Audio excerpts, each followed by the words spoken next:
With the grid for the 2026 Formula 1 season almost locked in, all eyes are on the two Red Bull affiliated teams. Oracle Red Bull Racing and Visa Cash App Racing Bulls only have Max Verstappen on a long multi-year contract, and the other 3 seats are still to be filled. So I gathered all the information on the subject, analysed what the most important people have said, and put together a few scenarios.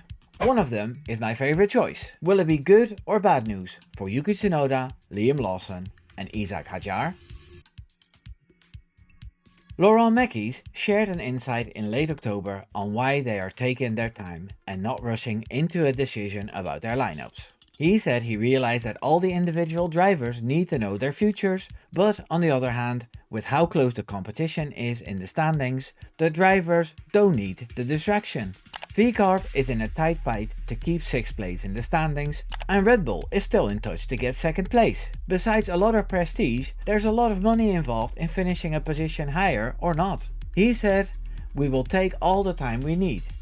Give these guys as many chances as they can have to demonstrate on track who was the best." He also talked about the parameters they have to deal with. One of them is telling their drivers in time so they can look elsewhere if needed. The other parameters are easy, as all drivers involved are their own. He confirmed that the decision will be made before the season final in Abu Dhabi. So not long now before we all know who will be where. I think Mekies is making a lot of sense here.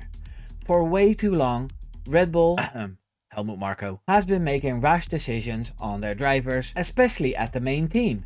With all the smart F1 people coming out with information about Verstappen's driving style and how the cars are made as fast as possible with Max's limit in mind, rather than the second driver's limit, they shouldn't have been so harsh on Albon, shouldn't have hired Perez, who prefers the opposite of what Verstappen can handle, they shouldn't have thrown in Lawson, who never impressed, and shouldn't have replaced him after 2 races with Yuki Tsunoda, who took 5 seasons to get to a half decent level. But maybe I'm getting ahead of myself a little here. It's a topic that led to discussions within the Red Bull ranks as well. No wonder it's a puzzle for us mere mortals in the F1 space. As I mentioned before, Laurent Mekies wants to take as long as possible to assess their drivers. He worked with Yuki Tsunoda and Liam Lawson for a long time at the sister team, and he's clearly very fond of them. This is quite a contrast with the ancient Helmut Marko, who only looks coldly at results and doesn't care about feelings. A driver is good enough or he isn't. There's something to say for both methods, although there's no point rushing drivers into a seat and then replacing them with another driver who hasn't got it. Like, if Yuki Tsunoda gets replaced, it'll be the 4th driver in 1 year that gets that seat. That's crazy. I've read somewhere that Helmut Marko doesn't have the full power anymore that he used to have in these matters. Mekies and Oliver Mintzlaff will have a say in it too. This might be a saving grace for certain drivers, although seeing how some of them are performing, it seems more like agony to me. You can't tell me that Yuki Tsunoda is enjoying his time at Red Bull. He's still getting knocked out of qualifying too soon, and his races aren't great either. It seems that when it rains it pours, because his pit stops are slow, he gets a penalty and then the penalty isn't served right, so he got another one. What do you guys think? Should he be put out of his misery? Gasly and Albon have shown there is life outside of Red Bull, even if it's suffering at Alpine.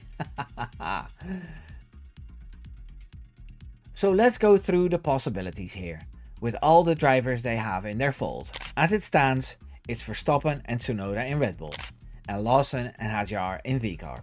A classic Red Bull solution would be to promote Hadjar and drop Yuki Tsunoda. Isaac Hadjar has been a wonderful addition to the sport and was the best rookie at times, in a season with a bunch of outstanding rookies. He even managed a podium at Zandvoort when Lando Norris had an oil leak and dropped out of the race. I was there. Not bad going to get a podium in the sister team. So what will happen to the V-carb lineup then? Well, Arvid Lindblad, who drives an F2, would be a very Red Bull solution. He's not even performing that well, but his FP1 outings looked solid this year, so he could replace Hadjar. Liam Lawson can stay to be the yardstick to measure Lindblad, just like Yuki was for a few years when Nick de Vries and Daniel Ricciardo drove for them. Yuki Tsunoda, who benefited from his connections with Honda, will need to find something else. I thought the reserve job at Aston Martin was an idea, but they have Jack Crawford doing that gig after Drugovich left Aston Martin for Formula E. These two lineups look fun and exciting and are right up Red Bull's alley of risk-taking and giving opportunities. However, there is a risk of history repeating itself. I don't know enough about Hadjar's driving style and preferences, but the V-carb car is very benign compared to the Red Bull package, so I've been told. Add that Hadjar is famous for moments of complete head loss when things go wrong and emotions spill over. I'm not sure if he's ready just yet. As for Lindblad, he's only in F2 for one season. He's not winning it, so he can stay another season. The other option would be to promote Lawson again, but I don't see that happening. He didn't really impress at the sister team, and at Red Bull it was worse. I also don't like how he gets into scraps all the time and how cocky he is in reacting to the incidents. So there's one solution which I think Max Verstappen will like best. It's one that he was vocal about quite a few times. I have one extra little option later on, so stay tuned, but here goes what I think Max wants. I'm taking a liberty here in guessing what my fellow Dutchman wants, based on what he said in interviews over the years. About 1 year ago, Sergio Perez was underperforming, and people were speculating that he should be replaced. A side note here, the media is always critical on how drivers get treated at Red Bull, and at the same time fire nasty questions about poor performances all the time, pushing for a driver to get replaced. Not very nice. Max Verstappen already preached a message of stability and focus on the main problem, the car. Even during the successful 2023 season, Red Bull was notified of looming issues. But Verstappen kept winning, so they didn't want to change things too much. So 2024 came, and the car became so tricky, even Verstappen struggled. Things became hopeless for Checo, just like it is for Yuki now. Instead of keeping Checo and fixing the issues, they sacked him, costing Red Bull a fortune, and announced the next victim. Max Verstappen wanted Checo to stay and the issues fixed. He also acknowledged that it wasn't up to him, so he had to accept it. Then 2025 came and Liam Lawson struggled even more than Checo Perez. Last place in all sessions, so he was replaced after 2 races, and that pissed Verstappen off to no end, just because it damages drivers and the issue was always the car. Obviously, he accepted Yuki Tsunoda, helps him wherever he can, and now it looks like he's gonna be replaced. I think Verstappen wants what he wanted each time a driver was replaced.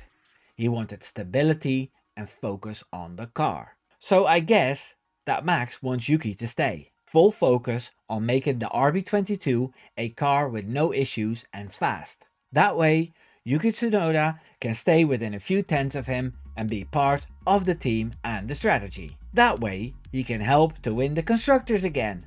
Hadjar and Lawson can battle each other for another season at V-carb, and may the best man win. To sit there until Lindblad joins after another year of F2. It's quite a boring solution, but one that Laurent Mekies will like too. What do you think? I also have a bonus solution, but it's not possible.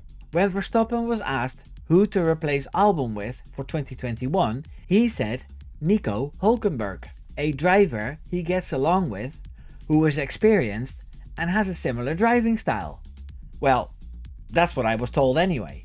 Nico won't get emotional if he loses to Verstappen, and I really think he can be great there. But he's on the contract with Audi, which is also a great name to be involved with. I highly doubt he will join Red Bull, but I wanted to put it out there anyway. I wonder if there's another driver out there who likes a strong front end, is experienced, and gets along with Max. If you get along with my content, why not subscribe? Take care now. Doei doei.